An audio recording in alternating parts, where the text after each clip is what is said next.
Madame, Monsieur, bonsoir. Merci de votre fidélité. Bienvenue aux 20h. À la une ce soir, le prix de maïs grimpe à Cabinda et dans tout le territoire d'Ngandajika.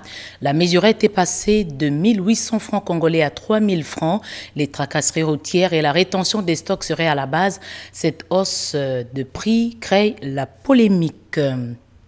Un centre pour la prise en charge des graves brûlés dans la sous-région Afrique va être construit à Kinshasa. Le matériel et autres équipements médicaux sont en route vers le port de Matadi. La mobilisation des fonds supplémentaires a été lancée à Kinshasa.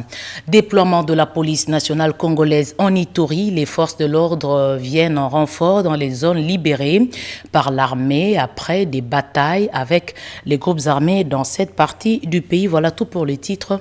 Bonsoir. Le transfert d'argent de la diaspora vers le pays est de loin considérable comparé à l'aide au développement. Selon les statistiques de la Banque mondiale, 2,1 milliards ont été transférés vers la RDC en 2019. Des chiffres annoncés par le président de la République, Félix-Antoine Tshisekedi Tshilombo, aujourd'hui à l'ouverture du forum de la diaspora. C'est à Kinshasa.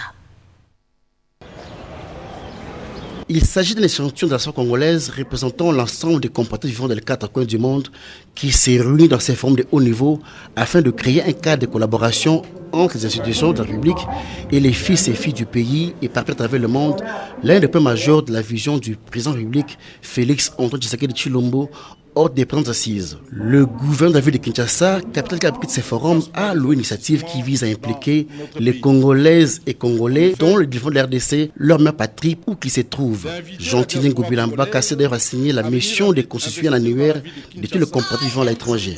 Le conseiller chef de l'État en matière de lutte contre la pauvreté et les inégalités a noté que ce forum est un peu nommé car il vient en appui au programme présidentiel accéléré PPA qui n'a pas su décoller à la suite des effets de la Covid-19. Jidette Badi Baraka Bongo espère que ce cas d'échange devra permettre d'explorer les pistes de solutions pour endiguer la pauvreté avec l'apport de la diaspora. Le Congo de la diaspora, à travers des témoignages en visioconférence et sur place en présentiel, ont exprimé leur gratitude au chef de l'État pour la marque de considération en mettant en place ce cadre de collaboration.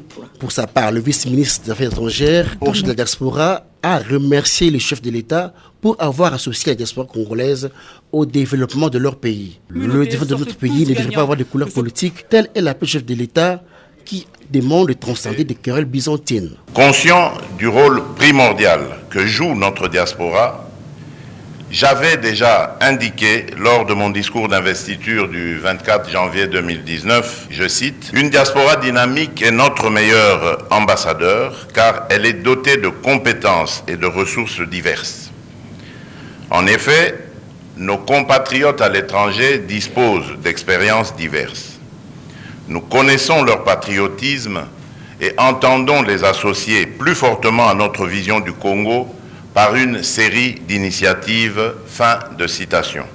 L'implication effective de la diaspora dans le développement de notre pays fait partie des objectifs stratégiques de ma vision politique. Cette question me préoccupe au plus haut point. Et point n'est besoin de souligner que certains compatriotes, pour des raisons diverses, se sont résolus, voire obligés, de vivre en dehors des frontières de la mère patrie, la République démocratique du Congo, notre cher pays. Nous avons depuis fait assouplir significativement les procédures d'entrée et de séjour dans le pays pour nos frères et sœurs ayant acquis une nationalité étrangère. Nous nous sommes employés à travailler sur les conditions propices à l'amélioration du climat des affaires en général, mais aussi sur les spécificités propres à notre diaspora.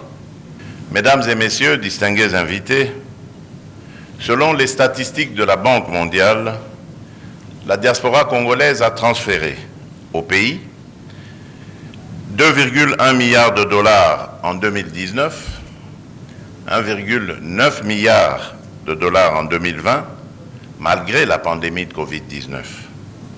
Ceci témoigne de l'engagement de nos concitoyens à la cause nationale et de leur attachement au pays de leurs ancêtres.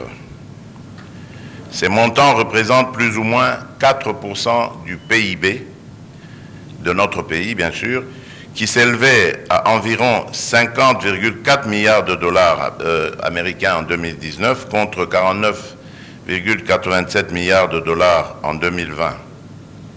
Comme vous pouvez le constater, les transferts de la diaspora vers notre pays dépassent largement l'aide au développement fournie annuellement par les pays les plus nantis en faveur de la République démocratique du Congo. Nous devons rester concentrés sur l'amélioration des conditions de vie de nos concitoyens par l'activité économique, par le service public et par le mouvement associatif. Diaspora congolaise, acteur du développement pour lutter contre la pauvreté, tel est le motif qui sera au centre des échanges pendant ces 2 jours de suite, afin d'identifier des procédés innovants de transfert de crédit pour la création des richesses pour tous avec le concours des têtes pensantes de diaspora. Et puis l'économie de ces 2 ordonnances signées par le chef de l'État, il y a celle du 12 novembre 2021 portant approbation de l'accord de don du 17 juillet 2021 conclu entre la RDC et l'Association internationale de développement au titre du 3e financement additionnel du projet pour la stabilisation de l'Est de la République démocratique du Congo pour la paix, vu la nécessité et l'urgence sur proposition du ministre des Finances, le Conseil des ministres entendus ordonne, article 1er, est approuvé l'accord de don d'un montant de 250 millions de dollars américains conclu en date du 17 juillet 2021 entre la RDC et l'Association internationale pour le développement au titre du 3e financement additionnel du projet pour la stabilisation de l'Est de la République démocratique du Congo pour la paix. Article 2, la présente ordonnance sort ses effets à la date de sa signature faite à Kinshasa le 12 novembre 2021. Félix-Antoine Tshisekedi Tshilombo, Jean-Michel Samalukonde Kyenge, Premier ministre, pour copie certifiée conforme à l'original au cabinet du président de la République, Guilain Nyembo Mbouizia, directeur de cabinet. 2e ordonnance, toujours du 12 novembre 2021, portant approbation de l'accord de don du 17 juillet 2021 conclu entre la République démocratique du Congo et l'Association internationale de développement au titre de financement additionnel du projet de préparation stratégique et de réponse à la COVID-19. Vu la nécessité et l'urgence sur proposition du Conseil des ministres, sur proposition du ministre des Finances, le Conseil des ministres entendu ordonne, article 1er, est approuvé l'accord de don d'un montant de 100 millions de dollars américains conclu en date du 17 juillet 2021 entre la République démocratique du Congo et l'Association internationale pour le développement au titre de financement additionnel de préparation stratégique de réponse à la COVID-19, article 2, la présente ordonnance sort ses effets à la date de sa signature faite à Kinshasa le 12 novembre 2021. Félix-Antoine Tshisekedi Tshilombo, Jean-Michel Samalukonde Kyenge, Premier ministre, pour copie certifiée conforme à l'original, le cabinet du président de la République, Guilain Nyembo, directeur de cabinet. Nouvelle prorogation de l'état de siège dans les provinces de l'Ituri et du Nord Kivu pour une durée de 15 jours. Les députés nationaux étaient en plénière aujourd'hui. L'économie générale du texte a été présentée par la ministre d'État, ministre de la Justice, Rose Mutombo. Sylvie Moembo, Bernard Baud, reportage. 6 mois après la proclamation de l'état de siège dans les provinces de l'Ituri et du Nord Kivu par le chef de l'État Félix-Antoine Tshisekedi Tshilombo, l'Assemblée nationale, à l'article 163 de son règlement intérieur, a le plein droit de proroger l'état de siège après l'expiration du délai prévu. Pour cette 12e prorogation, la ministre d'État, ministre de la Justice et garde des Sceaux, Rose Mutombo, a défendu l'économie générale du projet de loi portant prorogation dans les provinces de l'Ituri et du Nord Kivu devant la représentation nationale pour l'adoption du dit projet. Comme annoncé lors de la 11e prorogation, le gouvernement de la République, à travers la ministre d'État, ministre de la Justice et garde du Sceau, avait promis aux élus du peuple qu'une rencontre Assemblée nationale-gouvernement aura lieu pour un échange sur la question de l'insécurité. À la prochaine séance, il y aura certaines réponses à ces différentes recommandations. La solution pour ce qui se passe à l'est de la RDC nécessite les efforts de nos différentes institutions. Et je suis heureuse d'entendre parmi les différents intervenants dégager aussi cette vision-là. Après débat conduit par le président de l'Assemblée nationale, Christophe Mbosoko Diapwanga, les députés nationaux ont déclaré recevables et adopté les projets de loi portant prorogation de l'état de siège dans une partie de la République pour une durée de 15 jours. Sur 287 députés qui ont pris part au vote, 280 ont voté oui, 3 députés ont voté non. 4 députés ont voté abstention. En conséquence, l'Assemblée nationale adopte en séance subséquente les projets de loi portant autorisation de la prorogation de l'état de siège sur une partie du territoire de la République démocratique du Congo. Il sera renvoyé au Sénat pour seconde lecture avant sa promulgation par le président de la République, a indiqué le 12e vice-président de la Chambre basse, Vital Banusuizé. Les échos du Congrès Sénat Assemblée provinciale, l'heure est à l'apprentissage de la légistique. Le conférencier du jour, c'est le professeur Bochab Edichala pour le compte-rendu. Les travaux du premier congrès Sénat Assemblée provinciale ferment leurs portes jeudi 18 novembre 2021. Pour ce mercredi, sous la direction du rapporteur Michel Kanimbu, les échanges entre les sénateurs, les présidents des assemblées provinciales et leurs directeurs administratifs ont tourné autour des thématiques la fonction de contrôle de l'Assemblée provinciale, la fonction des édits, la fonction de représentation des élus provinciaux, la fiscalité provinciale et les objectifs pour le développement des provinces. Occasion pour le professeur Évariste Bochab, un des panélistes, d'appeler les exécutifs provinciaux et les organes délibérants à une cohabitation pour le développement de leurs entités après les avoir édifiés sur la légistique. Il m'a été demandé par le bureau du Sénat d'entretenir les députés provinciaux sur la rédaction des édits. En réalité, il s'est agi d'annoncer quelques règles de légistique.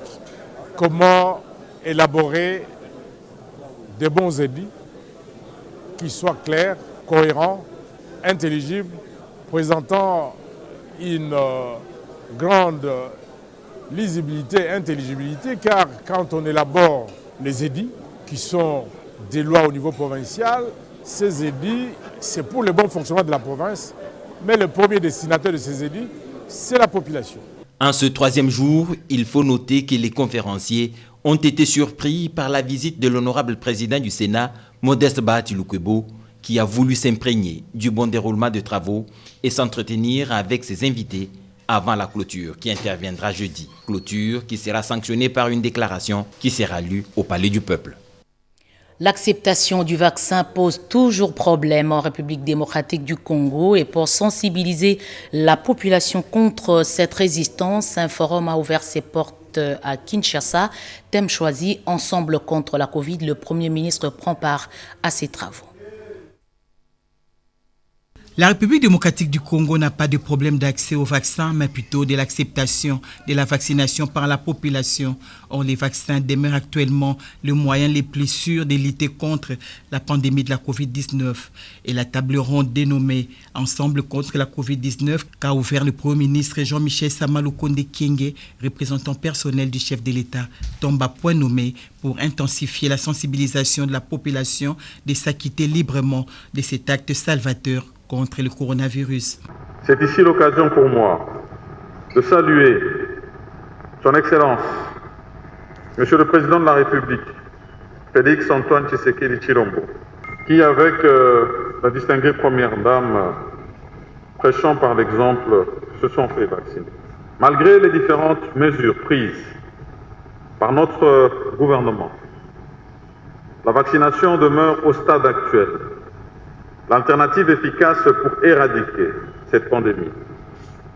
D'où l'importance de cette table ronde qui réitère l'engagement du gouvernement dans cette lutte contre la propagation de la Covid-19.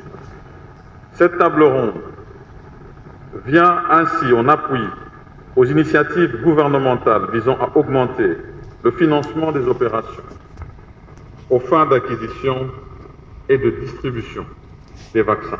Selon le ministre de la Santé, Jean-Jacques Mbongani, la République démocratique du Congo est parmi les pays les plus touchés de la zone OMS-Afro, mais avec une couverture vaccinale faible, soit moins de 1% de la population. Raison pour laquelle il salue le patronage du chef de l'État de ces forums. Ce acte, parmi tant d'autres, constitue un signal fort qui réaffirme sa détermination à lutter sans répit contre la Covid-19, une lutte qu'il a par ailleurs inscrite parmi les grandes priorités de son action au sommet de l'État et bien plus au niveau de l'Afrique tout entière dans sa qualité de président de l'Union africaine. Le professeur Jean-Jacques Mouyembe, coordonnateur du secrétariat technique de la riposte contre la Covid-19, qui partage l'avis du ministre de la Santé, attribue les succès de la vaccination en République démocratique du Congo au chef de l'État et salue toutefois l'accompagnement des partenaires dans cet effort de lutte contre la Covid-19. À cette occasion, quelques gouverneurs des provinces ont réitéré leur engagement dans la sensibilisation de la population sur les biens fondés de la vaccination et le respect des gestes barrières. Après le lancement officiel, les chefs du gouvernement, les membres du cabinet du chef de l'État et les partenaires ont eu droit à une visite guidée de l'espace vaccination créé pour la circonstance. TICAD, 8e édition, se tient exceptionnellement l'année prochaine à Tunis. L'ambassadeur du Japon accrédité en République démocratique du Congo l'a annoncé au vice-premier ministre, ministre des Affaires étrangères, Christophe Lutondola. Des précisions avec Doris Mozotambri. L'urgence de remettre la République démocratique du Congo à sa place dans les concerts de nations n'offre aucun répit au vice-premier ministre, ministre des Affaires étrangères de la coopération internationale, Christophe Lutondola. Au pays comme à l'étranger, des contacts se multiplient pour construire une idée commune avec les partenaires sur les problèmes mondiaux et spécifiques pour la RDC. Avec l'ambassadeur nippon en RDC, Minami, il était question de la préparation de la conférence internationale de Tokyo pour le développement de l'Afrique. TICAD, la 8e du genre qui se tiendra cette fois-ci en Afrique, précisément à Tunis, en Tunisie. Des échanges importants sur autres matières d'intérêt commun étaient également à l'agenda, comme la récente élection de 2 pays à la Commission des Nations Unies du droit international de Genève. Nous avons réussi à faire nos candidats, les 2 membres de la Commission de droit de l'homme au sein des Nations Unies, un candidat congolais, un candidat japonais, ils ont gagné tous les 2 les sièges à Genève. Mike Hammer, ambassadeur des États-Unis à Kinshasa, a abordé avec Christophe Lutondola des questions régionales. La situation au Soudan avec les militaires qui ne laissent pas la chance à la démocratie civile et l'avancée des insurgés vers Addis Abeba en Éthiopie. Ces problèmes africains pour les pays qui assurent la présidence tournante de l'Union africaine sont une préoccupation permanente. Il faut harmoniser les vues avec toute la communauté internationale pour une action concertée. Entre la République démocratique du Congo et la Serbie, il y a lieu de développer une relation qui devienne une plaque tournante de la diplomatie serbe avec le monde francophone. L'ambassadeur de Serbie en RDC, Miroslav, l'a dit au vice-premier ministre, ministre des Affaires étrangères et de la coopération internationale, Christophe Lutondola. Et pour clore la journée intense, c'est avec l'ambassadeur du Sénégal en RDC que le vice-premier ministre, ministre des Affaires étrangères, a échangé. Papa Talam Diao est venu informer Christophe Lutundula de la tenue fin novembre à Dakar de la réunion ministérielle Chine-Afrique et du Forum sur la paix et la démocratie en Afrique début décembre de cette même année. Décidé à remettre la République démocratique du Congo à l'endroit, le chef de la diplomatie congolaise mettra tout en marche pour une participation efficiente et efficace de son pays, mission qu'il a reçue du chef de l'État, Félix Antoine Tshisekedi Tshilombo. Vers l'ouverture de l'ambassade de l'Arabie Saoudite dans la capitale congolaise, ce rapprochement va à coup sûr affermir la coopération dans quelques domaines dont la sécurité, la diplomatie et l'économie. Les deux parties se concertent. Luxon Kabbalah.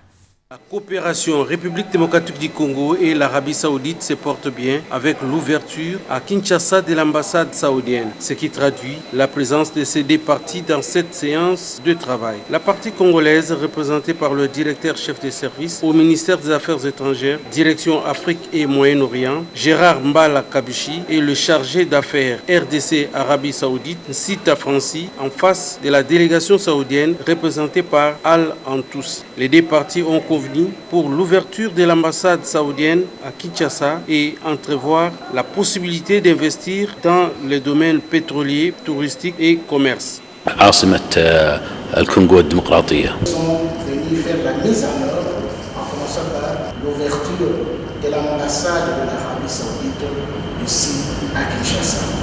Et en ouvrant notre ambassade ici, nous ciblons d'abord raffermir de très bonnes relations diplomatiques dans les domaines politiques, dans les domaines économiques, dans les domaines sécuritaires comme dans les domaines sociaux. Donc, l'ouverture de cette ambassade va nous permettre à passer une vitesse supérieure pour mettre en pratique les différents projets dans les différents secteurs.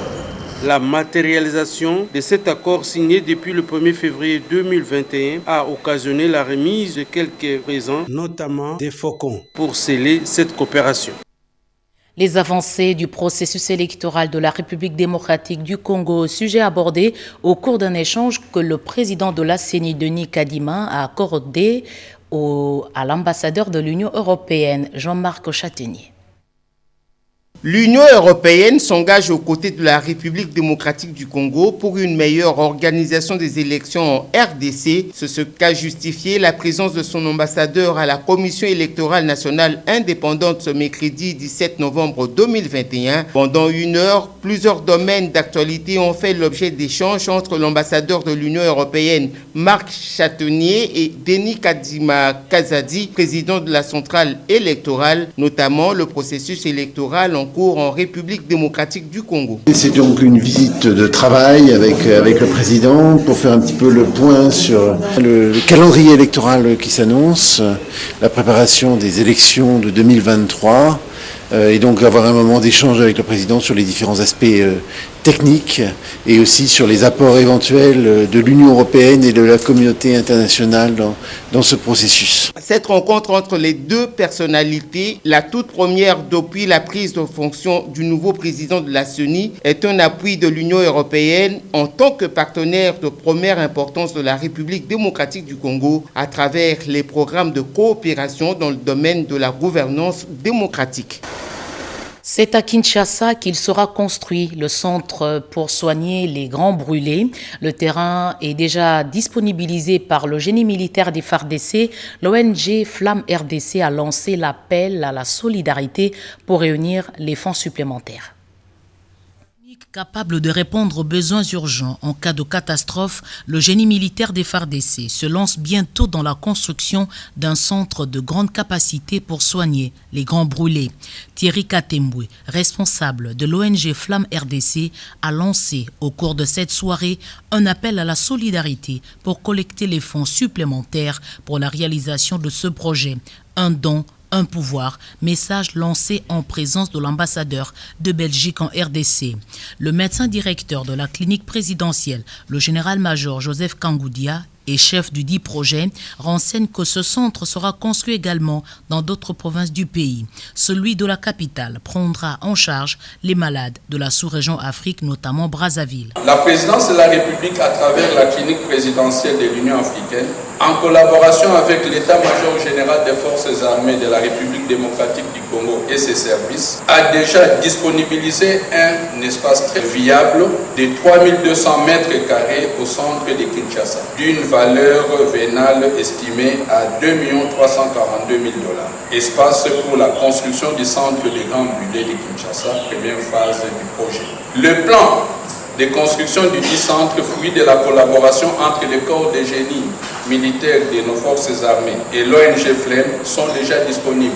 Pour la construction de ce centre, du matériel et autres équipements médicaux sont en voie d'être acheminés au port de Matadi. L'ONG Flamme RDC est mieux connue aux côtés des sinistrés de l'éruption volcanique de Nyiragongo, Nord Kivu. Elle a fait don à la présidence de la République d'une clinique mobile installée depuis juin 2021. Avec la collaboration de la Task Force présidentielle, le génie militaire et le corps de santé de l'armée. Alors qu'il est, près de 7400 sinistrés sont pris en charge avec leurs dépendants. Pour rappel, grâce à la bénédiction du président de la République, Félix-Antoine Tshisekedi Tshilombo, et sous le parrainage du conseiller spécial du chef de l'État en matière de sécurité, François Beyaka Songa, un cadre juridique sous forme d'un protocole d'entente a été défini lors d'une session de co-création du centre. C'était en janvier 2021. La police se déploie en Ituri. Des nouvelles unités vont renforcer la sécurité dans cette province encore sous état de siège. Ces unités sont renforcées dans les zones conquises.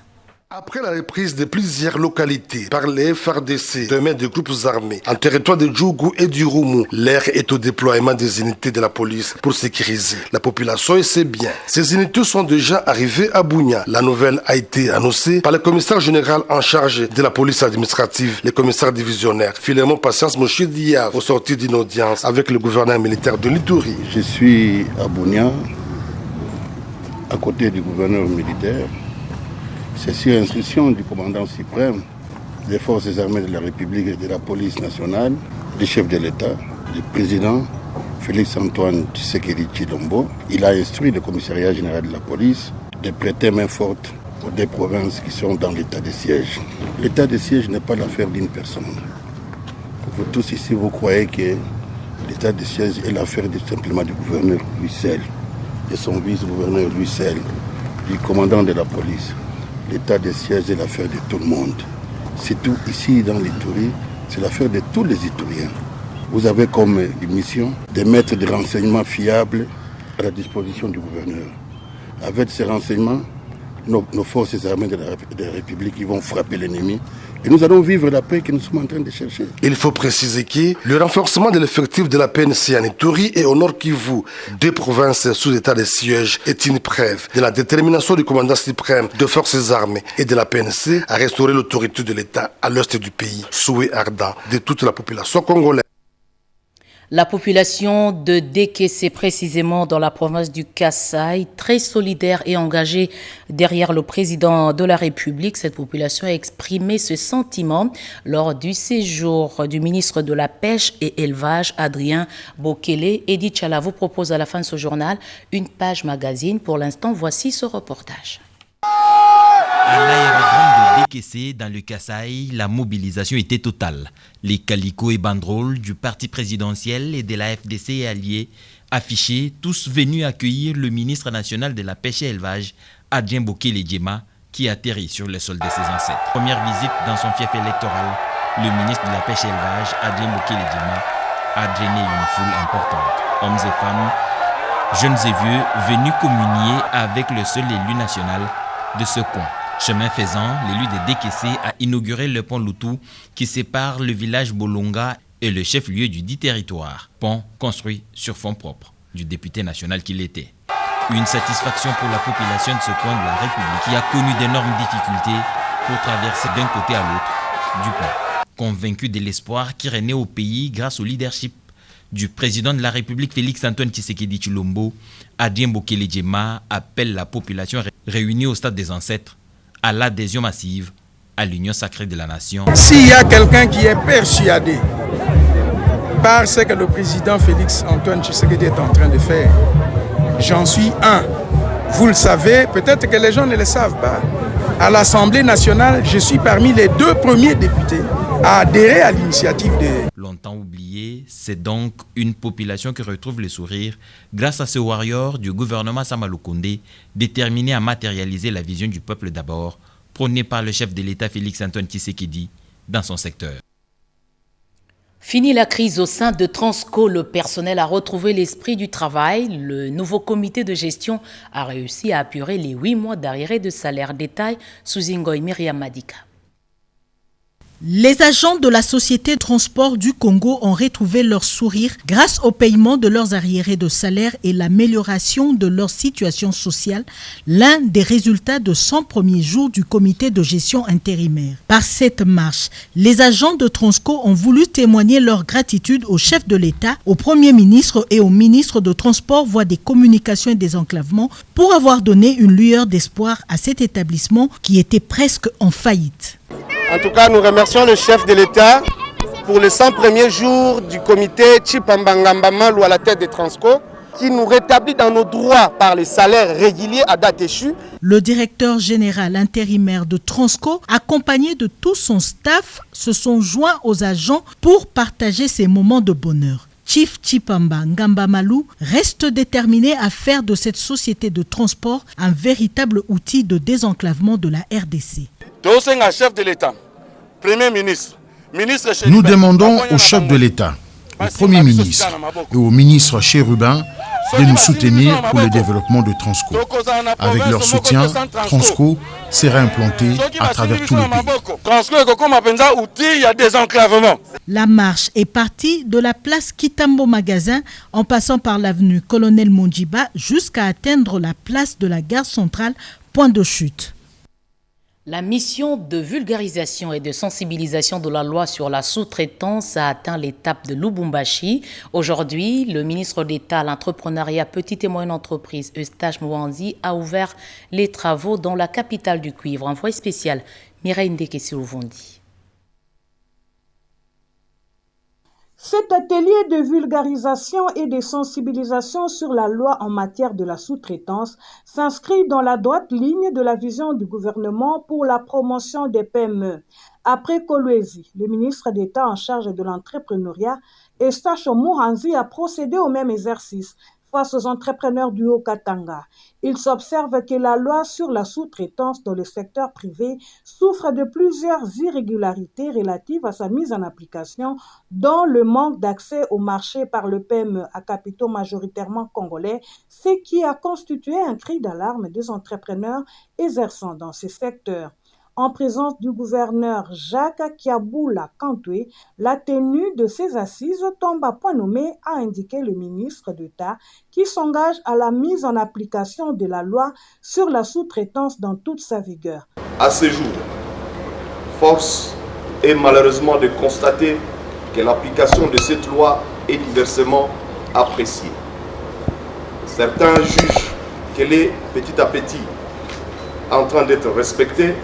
D'autres, par contre, pensent et soutiennent qu'elle n'est pas observée du tout. Loin de moi l'intention de prendre position pour les uns ou pour les autres. Le seul avis qui compte est celui de la situation réelle sur terrain. Pour mieux s'approprier du cadre légal et réglementaire en matière de sous-traitance, les directeurs généraux de l'ANADEC et de l'ARSP, respectivement Ezekiel Bidoya et Kalej Ahmed, ont décortiqué chacun à son tour les notions de leadership dans l'entrepreneuriat et dans la sous-traitance. Le DG de l'ANADEC a appelé les entrepreneurs à développer les initiatives privées afin de contribuer au développement de l'économie nationale. Monsieur le DG Kalej a spécialement manifesté sa ferme volonté à organiser des activités pérennes en matière de vulgarisation et de sensibilisation de la loi sur la sous-traitance pour une meilleure compréhension afin d'être correctement mise en application.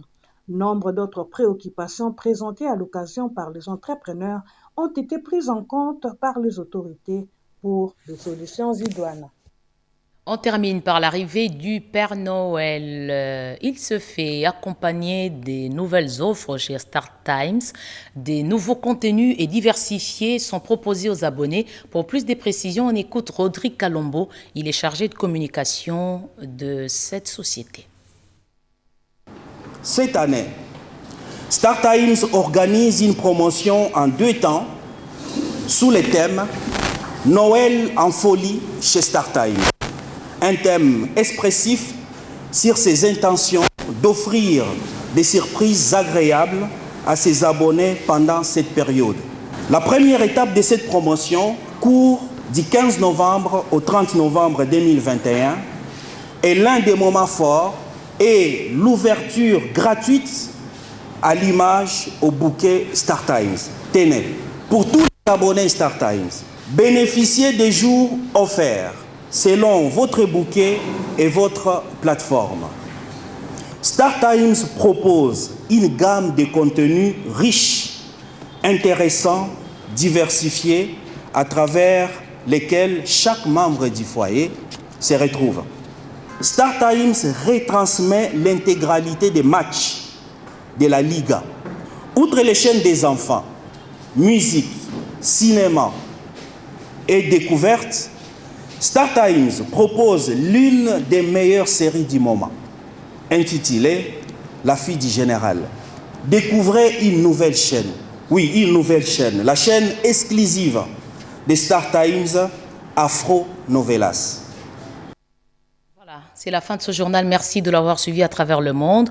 Vous aurez demain le reportage complet sur la flambée des prix de maïs à Cabinda, mais aussi dans les territoires de Ngandajika. L'actualité revient à 23h à la présentation Getty Omatuku. Bonsoir et merci.